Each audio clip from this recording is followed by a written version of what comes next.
Hola, soy Mónica Bleiber. Soy psicóloga con maestría en psicopedagogía y maestra de mindfulness. Trabajo con mamás en sesiones individuales y grupos de apoyo emocional, así como con familias en sesiones individuales, pláticas y grupos de apoyo de crianza. También soy mamá de 2 niños. ¿Te gustaría saber por qué los niños a partir del año empiezan a probar límites y a hacer más berrinches? ¿Te gustaría saber cuál es tu papel en estos berrinches? ¿Qué tienen que ver tus emociones y lo que te sientes tú cuando tu hijo empieza a hacer un berrinche, por ejemplo, enfrente de la familia? O cuando simplemente no quiere hacerte caso. ¿Qué sientes tú? ¿Qué papel influye en él tus emociones? ¿Te gustaría saber qué hacer antes, durante y después de un berrinche? Todo esto lo podremos platicar ahora. Es muy importante saber qué está pasando emocionalmente con el niño de 1 año. El niño cumple 1 año y ya puede hacer mucho más cosas. Posiblemente empieza a gatear, posiblemente también ya empieza a caminar y con eso vienen nuevas responsabilidades y también nuevos peligros, riesgos que tenemos que limitar. El niño ahora ya puede meter, sacar, aventar, pegar, todo tipo de habilidades que le permiten ser un poco más travieso. Y eso también implica que requiere de más límites de nuestra parte. Va a buscar independencia porque por primera vez puede hacer las cosas por sí solo y eso le va a permitir querer sentirse él mismo. Entonces va a querer todo el tiempo probar hasta dónde puede llegar. Eso es muy importante saberlo para entenderlo como algo parte de su desarrollo emocional, sabiendo que el probar límites, por ejemplo, no solo es algo parte de su desarrollo, sino algo parte de su desarrollo normal.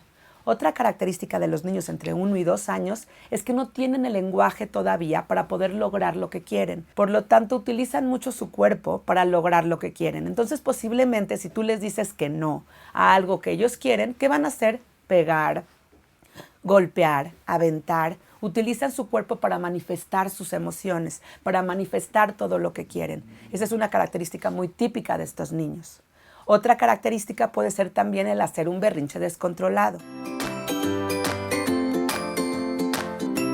Vamos a hablar de límites porque hay una relación muy importante entre límites y berrinches. Como hablábamos al principio, los niños a partir del año empiezan a poder hacer más cosas y con estas nuevas habilidades vienen nuevos riesgos que requieren poner límites. ¿Qué va a pasar con estos niños? Como cuando estamos en cualquier lugar, nosotros adultos, probamos los límites realmente para saber hasta dónde podemos llegar. Te pongo el ejemplo de tú en tu trabajo. Tú llegas a un nuevo trabajo y al principio no sabes bien cómo funciona, quizá a lo mejor apenas estás aprendiendo a hacer ciertas habilidades. Una vez que te sientes cómoda y sabes cómo hacer las cosas, empiezas a decir, oye, ¿qué pasa si llego 10 minutos más tarde? Y de repente llegas 10 minutos más tarde y no pasa nada. De la misma manera los niños al principio están entendiendo, aprendiendo a usar su cuerpo, pero una vez que se sienten en control de sus habilidades, ¿qué pasa? Quieren probar límites. Y entonces, si al principio era aventar hasta aquí, de repente empiezan a aventárselo a la mamá o a papá, algún juguete, sin saber que a lo mejor el juguete puede lastimar. Un límite tiene que ser una frase corta y repetible. Entonces podemos decir, este juguete no se avienta, el avión no se avienta, la pelota sí se avienta, el avión no se avienta. De alguna manera podemos repetir muchas veces, el avión no se avienta. Recuerden que para que aprenda un niño, para que aprenda cualquier ser humano algo, tiene que repetirse varias veces. No aprendimos a escribir la primera vez que hicimos una A. Tuvimos que repetir varias veces la A para poder aprenderlo. De la misma manera funciona con los límites. Tenemos que repetir, padres, varias veces las mismas cosas para que realmente los niños puedan aprender a cumplir esos límites. Mientras más paciencia tengamos, mucho más posible será que esta repetición funcione. ¿Por qué? Porque entonces no entrometemos nuestras emociones, nuestra desesperación, nuestra frustración. 1. Establece el límite de manera firme y asertiva. Recuerda que el límite tiene que ser una frase corta, que pueda repetirse. Por ejemplo, no arrebatamos, no pegamos, no le pegamos a mamá, en el coche nos sentamos en la silla, en el coche nos amarramos. Estos son algunos ejemplos de lo que puede ser un límite. 2. Reconoce sus emociones. Sé empático con las emociones que tu hijo puede estar sintiendo. Puede ser que lo que quiere es jugar con el juguete que el niño está jugando. Mateo está jugando con un juguete que tú quieres. Puedo darme cuenta que te mueres de ganas de jugar con él. ¿Qué tal si se lo pedimos? ¿O qué tal si esperamos nuestro turno a ver si nos los quiere prestar en un rato? Pero no pegamos, no arrebatamos. Recuerda siempre repetir el límite después de la explicación. 3. Dale seguimiento al límite. No solo le digas no arrebatamos y después te vayas a platicar con tu amiga, con tu mamá, con tu hermana. Quédate ahí y date cuenta si el límite se está cumpliendo. Una manera que tienen los niños de probar límites es simplemente escuchen el límite, dicen ajá y luego lo vuelven a hacer. Entonces es muy importante darle seguimiento. 4. Acepta la negativa de tu hijo. Acuérdate que estamos hablando que es normal que los niños prueben los límites a esta edad. Por lo tanto, es común que vaya a ser un berrinche, hablando de berrinches, cuando tú le digas que no arrebates o que en este momento no puede jugar con el juguete que está jugando Mateo. Por lo tanto, es importante aceptar esa negativa como parte de su proceso de desarrollo. Si lo aceptamos de esa manera, podemos ayudarle a poco entender mejor los límites y no tener esta necesidad de probarlos todo el tiempo, ya que puede ser muy cansado para nosotras mamás. 5, y muy importante, reconecta con sus emociones. Una vez que hayas puesto el límite, es muy importante que no solo te aferres a poner el límite, sino también a las emociones y lo que está sintiendo tu hijo. Recuerda y ante todo que lo más importante es el vínculo que tienes con él. Eso es lo que le enseña, la relación que tiene contigo. Y eso es lo que realmente puede hacer que el límite pueda ponerse de manera firme y asertiva.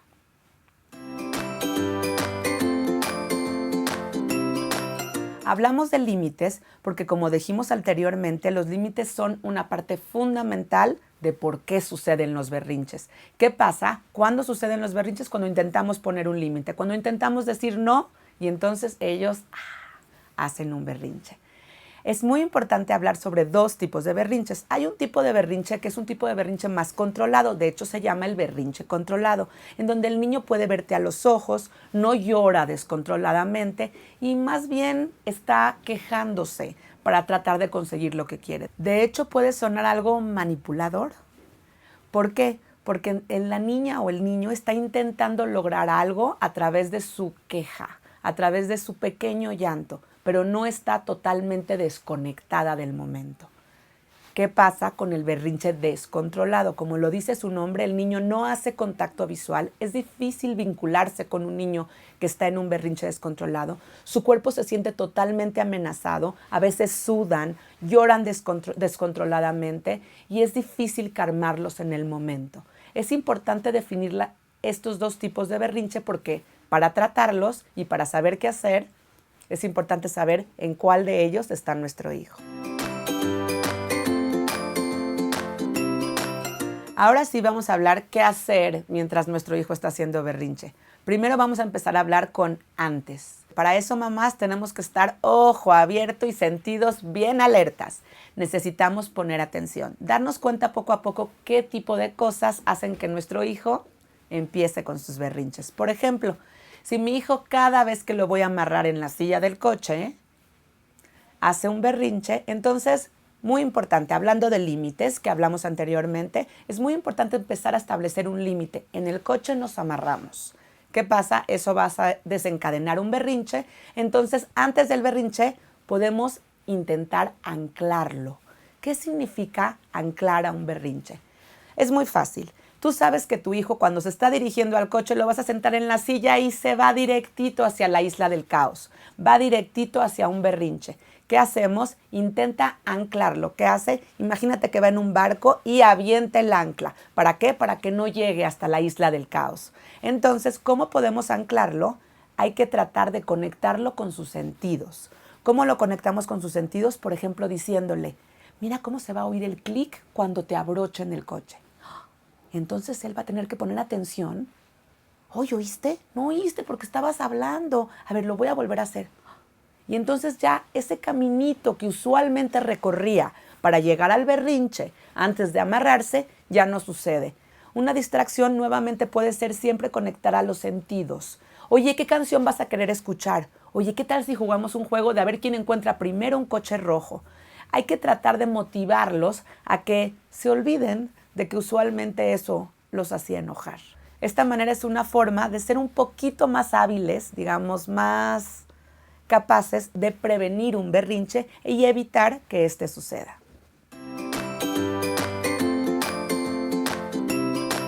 Y aquí nuevamente vamos a recordar que hay dos tipos de berrinche.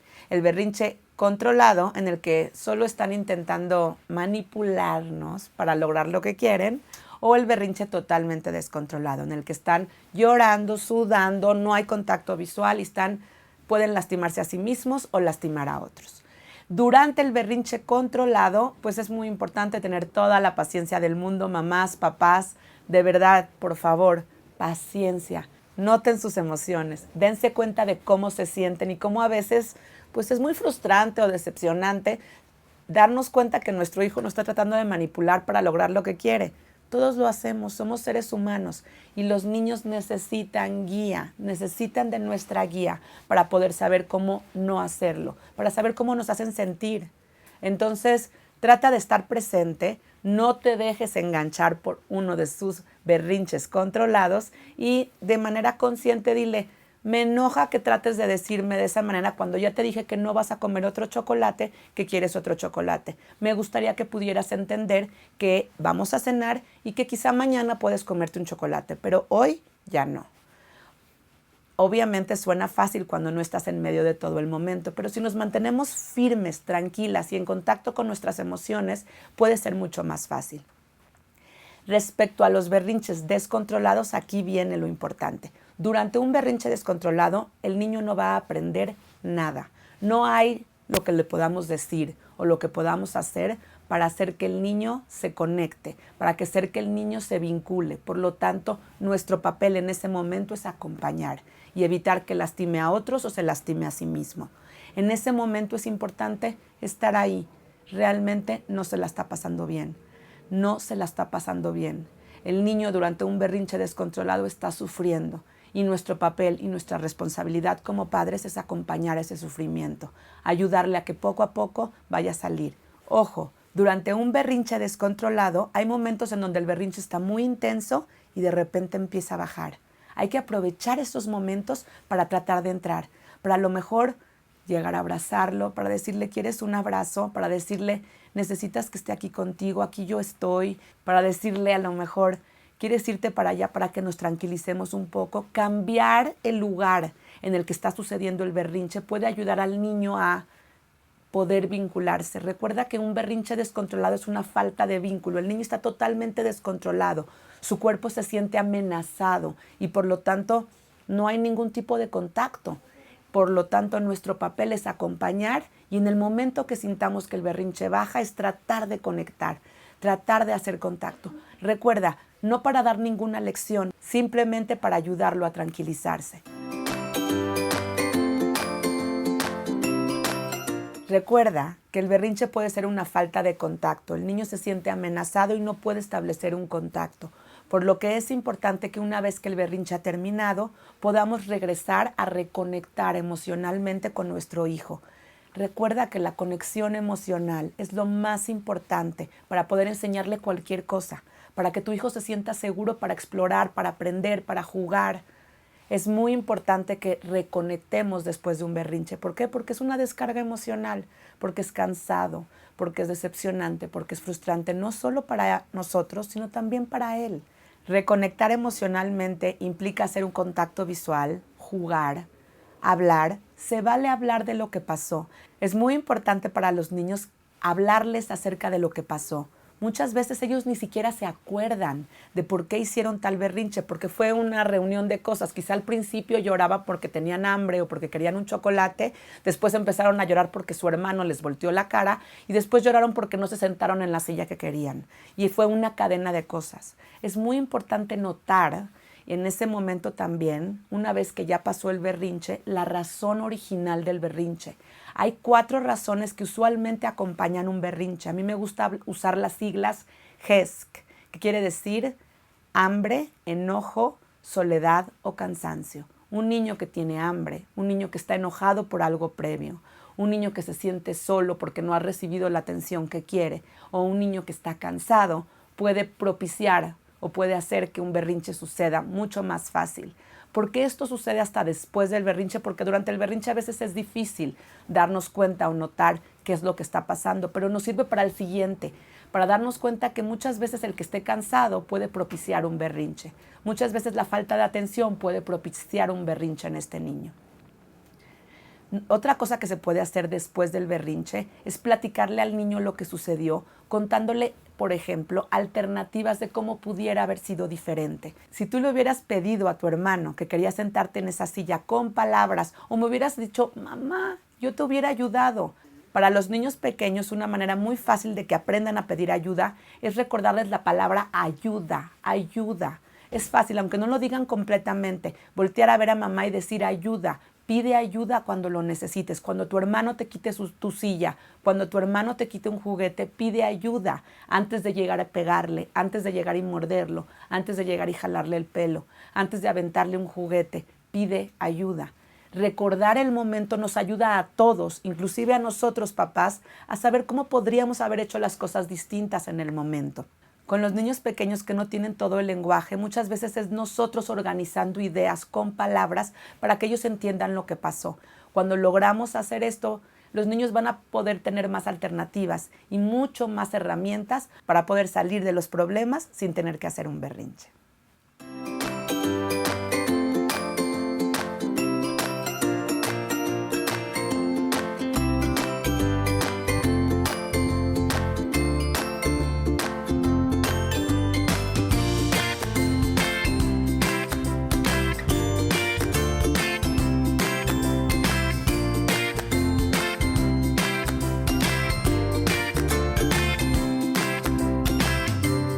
Finalmente, lo que me gustaría que se llevaran de esta plática es que los berrinches son parte del desarrollo emocional y la maduración de tu hijo. Son parte de su desarrollo normal. Recuerda que todo niño tiene que hacer un berrinche para entender sus emociones y utiliza los berrinches como una manera de enseñarle a autorregularse. Recuerda que la mejor manera de enseñarle a él a autorregularse es regulándonos nosotros. Reconoce tus emociones, reconoce lo que te hace sentir el berrinche de tu hijo. ¿Qué tanto tú haces berrinche con él? Al reconocer tus emociones, poder pausar, poder anclarte, poder anclarlo a él, le ayudará poco a poco a aprender cómo regular sus emociones y esto le servirá para toda su vida. Gracias.